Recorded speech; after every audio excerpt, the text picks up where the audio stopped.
How's it going, everyone? We have a Vibe replay today, the American Macro Zerg.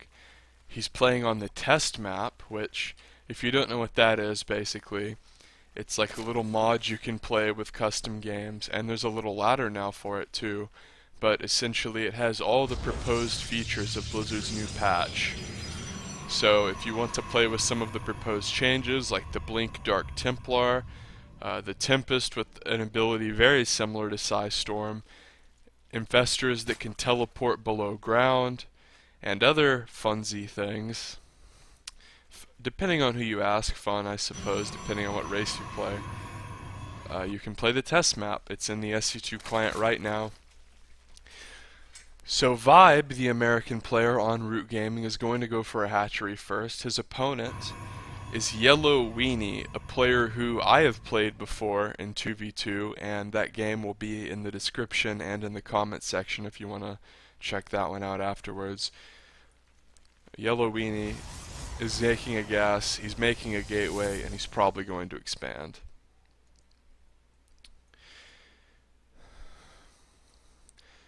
One of the things that I like about this map is how good there is, or how good of a first Overlord spot there is.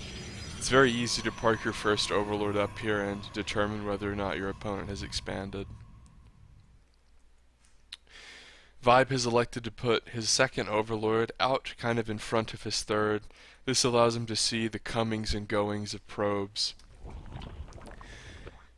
This is a good way to deduce whether or not you're being cannon rushed.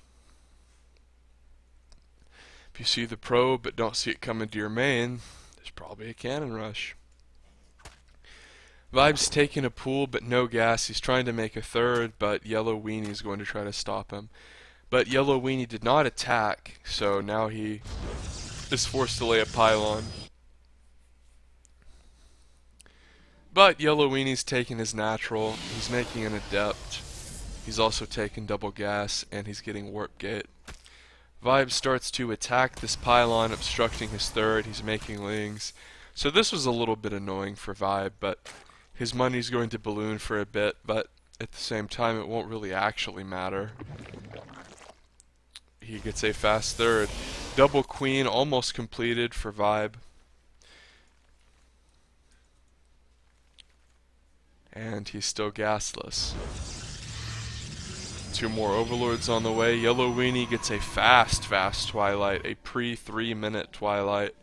He's not getting a Robo or a Stargate or anything before that, not +1, not even a Mothership Core, I guess Warp Gate, but that's pretty obvious. Everyone always gets that as soon as you can. So 4 lings come up. The funny thing is whenever you get things this early, you oftentimes have to wall in with them just to make it past the mid game. So Vibe is going to see that this is a Twilight, and the placement of it almost absurdly makes it look like a gateway, but obviously Vibe can just click on it and see the truth of the matter. Vibe's third base is almost completed. He has a plethora of drones with ideal saturation in his main, and if we go to Workers Lost, YellowWheenie has lost 2. Just 2, you know, that's modest. But at the same time, he's had to stop mining from his main. Vibe's only had to make 4 lings to do this. And if we go to income, Vibe is just slaughtering YellowWheenie. Just killing him. And he's not the first one to slaughter YellowWheenie, I'll just put it that way. Charge on the way for YellowWheenie. So oftentimes what you see with a fast charge is warp gate all-ins with very few gases. So I'll be interested to see whether YellowWheenie puts down like 4 more gates in his main and just tries to do a big warp gate all-in. The thing about warp gate all-inning a pro gamer that got 3 hatcheries so fast is this income tab is just, even though Vibe is losing right now, even, you know, in Worker, well he's not anymore, but he was at the moment. Yeah, he's just going to balloon out of control. He's going into lair, he's getting his gas, he's getting a Roach Warren, and YellowWheenie right now, he has no aggressive capability whatsoever. He delayed his Mothership Core. He's been going off of 1 gate. He's making 6 more gates now. 2 of them finish. Pylons to finish, but he really needed pylons to be out on the map. He should have had like 1 right here with a gate here, so he could warp in and attack this third. But a pro gamer is not going to die to this puny little warp gate push, even with charge. Vibe also is getting double Evo. Charge is being chronoed. The gateways are about to finish for YellowWheenie. If I was YellowWheenie, I might just want to take a third and start upgrading. But he's getting a robo. So, judging by how late this third is, I would venture to guess that he's just going to warp in a couple times, attack move across the map, chrono out a warp prism, and try to all in off of 2 base. Because these 2 gases, or the lack thereof, and lack of third is very indicative of an all-in. So if you're playing Zerg and you scout your opponent's natural and they have no gas, and they're not taking a third, then that should kind of set off alarms in your head you're getting all-in. 7 gates and the predicted warp prism on the way for YellowWheenie. He's pretty much just going to make mass speed zealot, probably a handful of sentries. The goal, of course, being to smash into Vibe's army with this charge and probably cast a couple choice force fields to really teach Vibe a lesson. But Vibe did see how many units YellowWheenie had. He's getting Hydra range, +1 on both attack and defense. He's getting Zergling speed. He has very well saturated bases. And honestly, what he really needs here are a few roaches at the front, because, well, actually, see, this is the thing. YellowWheenie does not have any upgrades, electing to go without Forge. Now, this makes the all-in hit a bit quicker, but it's significantly less powerful, because without +1, Vibe can kind of use Zerglings to defend. Where if YellowWheenie, or if Vibe didn't, if YellowWheenie had upgrades, if he had +1, and YellowWheenie could 2-shot Lings, then Vibe would not be able to defend with Lings. Vibe walling in with Ebos here against this charge lot all-in. This is smart. He knows if he can... Big onslaught of charge lots coming in here. But Vibe has quite a few units, and Hydras melt gateway units if they have a meat shield. But speed zealots are extremely powerful, and YellowWheenie has a plethora of them. Now, he doesn't have so many where he can just charge up a ramp, but one force field goes down to partition the army off. He easily flanks and kills one part of the army. He's warping in more speed zealots, and these speed zealots are very hard to micro against because they're pretty much upon you instantly. Vibe, realizing that it's a speed zealot warp prism all-in, which is somewhat bizarre, and starting to go into Roach, because although Hydra are very good against warp gate units, if you don't have that Roach meat shield, you're pretty much just going to get demolished.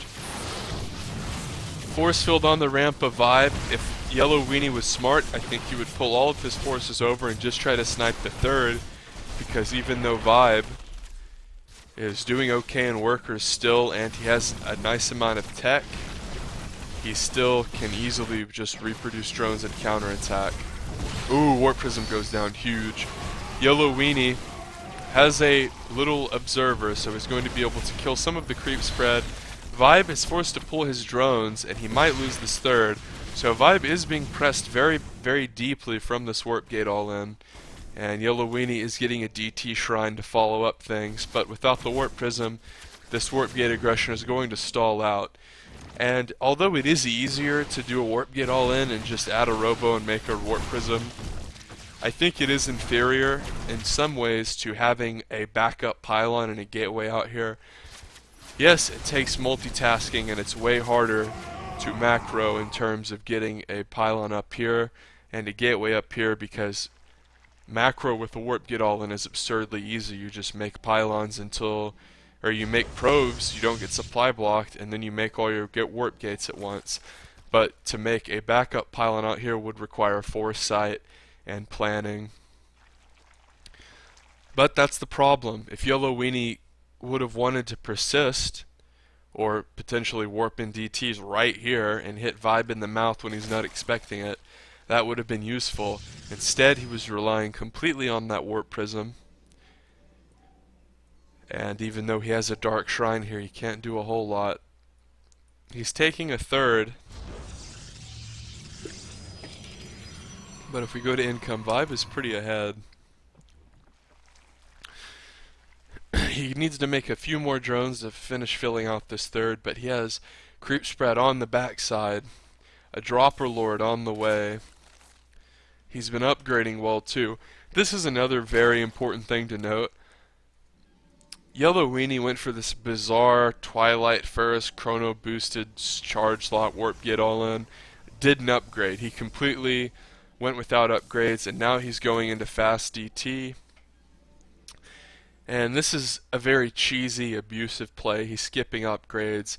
Oh, he's going to DT drop here. Vibe is not expecting this, but he does have a lair. So here comes the DT drop. Still not upgrading. The third is still not completed. 4 DTs come in. 3 of them kind of sit there as though they're doing a dance move. But an Overseer immediately starts. He's going to try to burst down the lair. Now Vibe has a big army. He's just going to bring his army back. 2 Hydras pop right at the right moment.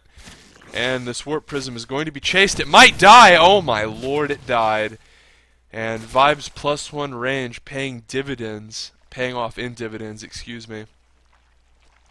And the fact that that Warp Prism was full of 4 Dark Templar, and there's no upgrades, there's no Robo for YellowWheenie, spells really, really bad news for YellowWheenie. Vibe has an upgrade advantage, a macro advantage, truly kind of a base advantage in many senses, as this base is a little bit more established.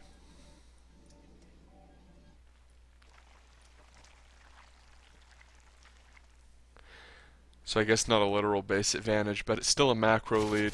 Vibe also intelligently doing a Queen Overlord kind of bizarro creep spread maneuver there, just dropping a tumor in a place where it really mattered on that high ground. This will enable him to retreat if necessary. And notice he's also spread some creep over here with this little, you know those dog grooming vans that come to your house? That's kind of like this, but for Zerg. It's a creep to go type thing. He's also just normally spread his creep very well. And notice this creep is going to probably connect onto this backdoor creep. And if this third base is held, he'll be able to run on this back door and be aggressive that way. He's also started to fork around onto this high ground, which is important because it will give him vision of this fourth, potentially. This is where most people take their fourth on King Sejong. Static defense coming down for Vibe. Disruptors coming for YellowWheenie.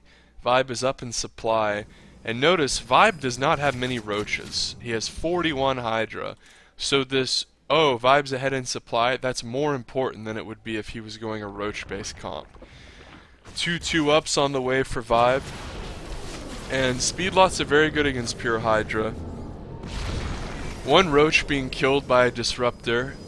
So YellowWheenie is not going Colossi, he's going Disruptor, which I honestly think is incorrect. I think if he were to go into 2 Robo Colossi, which he already has 2 Robos, this pure Hydra composition from Vibe really would be eviscerated. But 10 spines on this high ground. Vibe can sweep around and attack or go for the third if he wants. But YellowWheenie wants to attack, wants to have aggressive capability. The Queen on the go, Bizarro maneuver, is going to lay a tumor in the main, and Vibe is going to attack the third. He might even be able to get this Robo. Hydra's doing an absurd amount of damage. If Vibe were to focus fire, he could easily kill this third.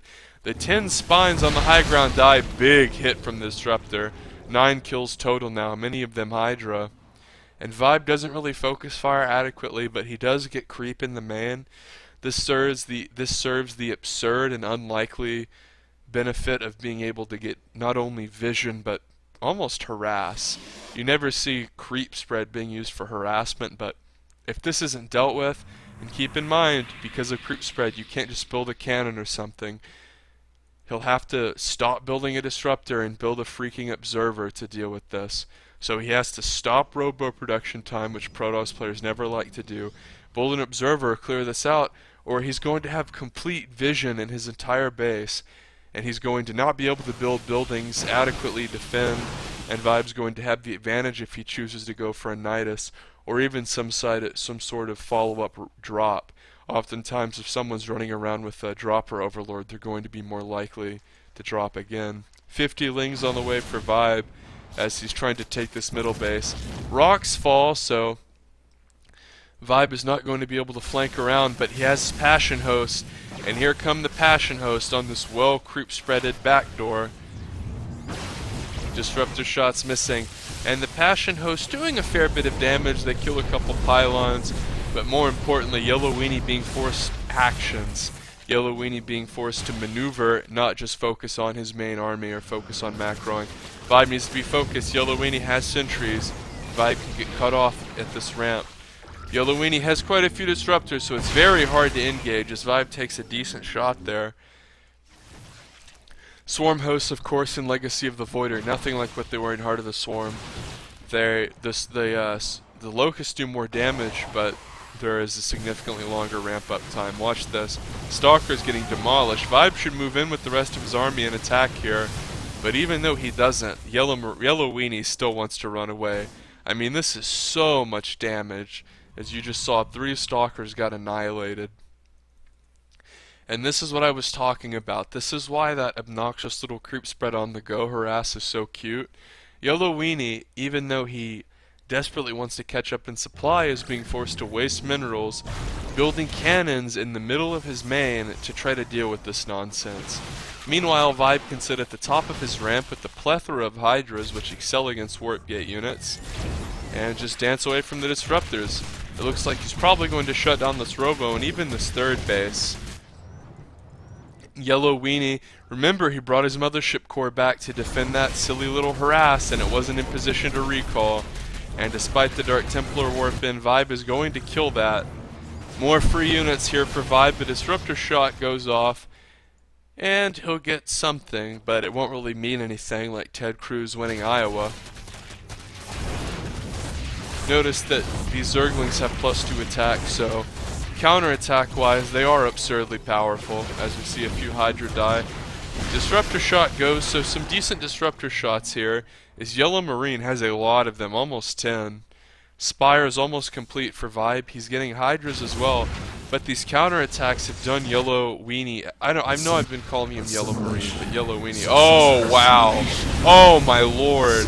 Underground Infestor Neural Parasite eviscerating YellowWheenie with friendly fire. We're gonna have to rewind for that. So if you don't know, the Infestor's been buffed. It can use some of its abilities underground, and it kind of looks like a Broodlord when it burrows. So Vibe got his Infestor upgrade earlier. He is about to finish Neural Parasite. He's getting Hive, and he's going to go underground here. I honestly just suspected he would Swarm Host and attack.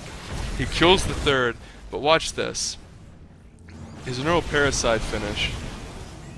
He's going to go underground and kill, and I mean kill, the Disruptors. So he attacks with his main army, loses a few Hydras, meanwhile doing damage in the main.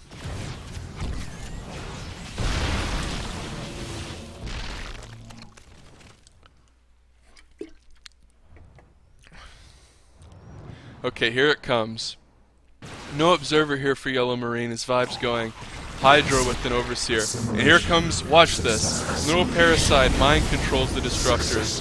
Fungal locks them down, allowing the Stalkers to become demolished. And I mean demolished.